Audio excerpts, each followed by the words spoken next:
During Katrina, we were inundated with about 6 or 7 feet of water around here. During that time, there were hundreds of trees knocked over, exposing and breaking service lines mostly. Louisiana Rural Water Company was instrumental in us getting our distribution system back up and running. Their technical people, technical reps, came down and drove probably 100 miles a day to come down here and help us find those broken water lines and shut water off and repair those things. Their physical, technical, and emotional support was really valuable to us during that time. Once we arrived, Bayou Liberty did have generators. They were running the wells, but could not pressurize the system. There were leaks throughout the distribution system due to downed trees. So we went around with their employees, located leaks, repaired those leaks, and located different areas of problems that could not maintain pressure, and helped them repair all those so that they could restore pressure, and then began with disinfection of the system once we restored pressure. A lot of these properties and homes in here had 6, 8, some as much as 10 feet of water in them, and that leaves a tremendous amount of debris and mud behind, and we needed fresh water to start pumping and clearing that mud out of people's homes and getting the debris out of people's property, off of people's property, so that the elevated properties people could get back into, you know, with their own generators. The Louisiana Rural Water Association stepped up to the plate, as did a number of other organizations, but for our water supply here in the Bayou Liberty area, in this community, they were front and center for us. We have a gauge on the water tower over here. It was down below 10 psi. We were pumping water with generators, but it was all going straight on the ground through the broken pipes. And they would come out here and physically go out in the field and turn those service connections off to stop the flow of the water, the waste of the water. And every day, little by little, we would gain 2 or 3 psi pressure, and within the next month we were back up and running. The main problem was down trees that had uprooted and actually pulled up mains and services. We stayed here approximately 3 to 4 weeks locating those leaks and repairing in order to pressurize the system to restore pressure to the customers. If it wasn't for the LRWA, it would have taken us much, much longer to get our distribution system back up and running. They were very supportive, not only technically and physically with the repair of some of these lines, but emotionally as well. We were going through a very, very stressful time here. It was a very satisfying and rewarding feeling to know that we restored pressure and potable water back to the customer so that they could come back and start their cleanup to make them feel like they had a place, a home to come back to. This is bad news for Beaumont, Orange, Port Arthur, even Cameron, and even Lake Charles, even Lafayette, Louisiana, because this is really right between all those cities is where we're expecting a landfall. You see this graphic, the projected path will bring this storm on, probably in terms of the eye wall, the northern eye wall, the leading edge of the strongest winds, and perhaps some of the largest surge coming in within, or starting to come in within the next 6 hours, because this eye, or the northern eye wall, is about 60 miles from the Sabine Pass. Sabine Pass is basically the border between Texas and Louisiana. We have Lake Sabine there, and just south of that is Sabine Pass. When these homes were washed away, all the broken lines were squirting water all over the place.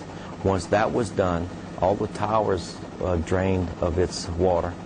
All this gunk, all this trash, all this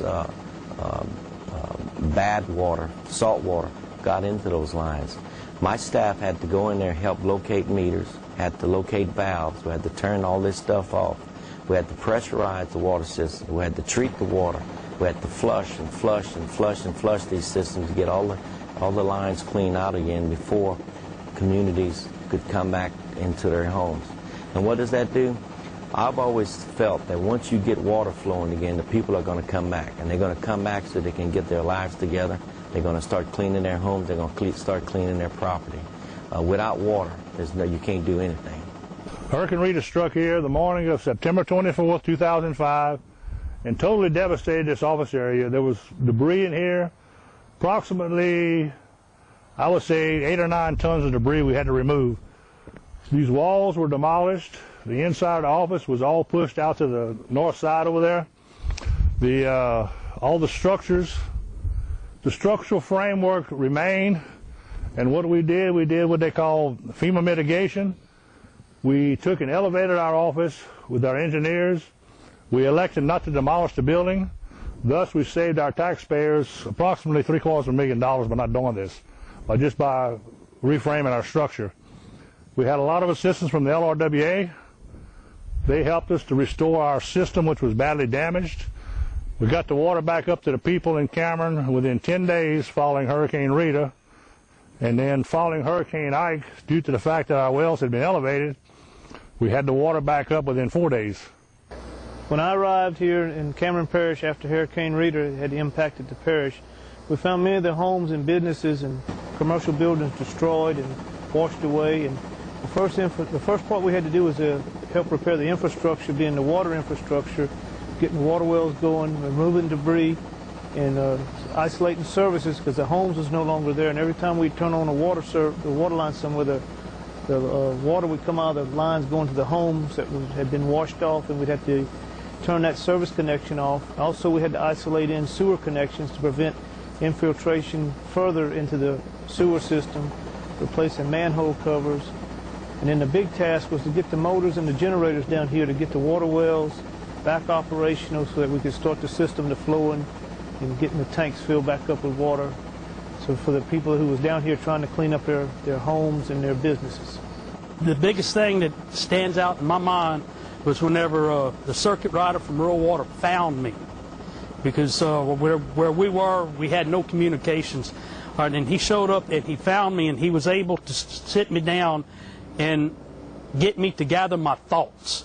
You know, he asked the questions that needed to be asked that only the water company personnel could answer, like on your distribution systems, which lines was under, which ones you couldn't find, how many houses was gone, do you have water in your tower, can you spread this, can you spread the potable water out so people can have water, you know, so we can get some water to help the crews that's got to do the cleanup and putting back together.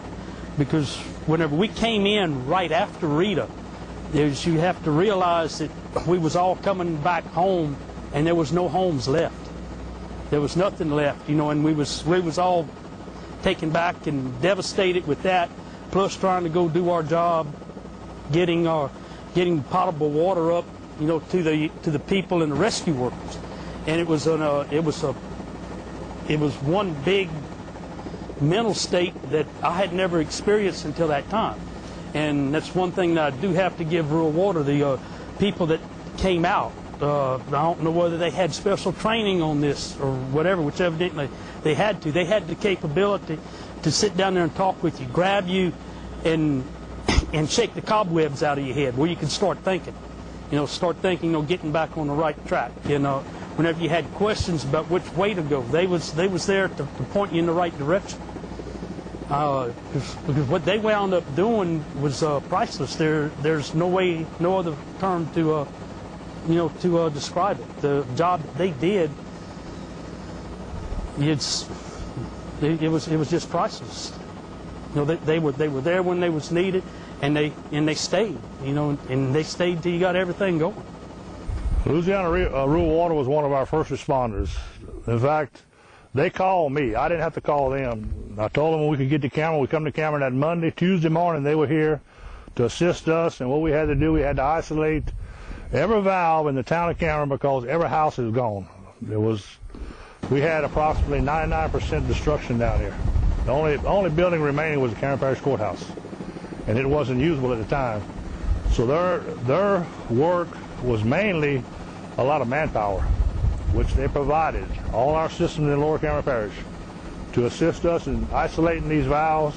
That was just on the water system. We also have a wastewater system. They assisted us in the contract labors we had to remove our pumps, panel boards, everything necessary to get the water and wastewater system back up and running.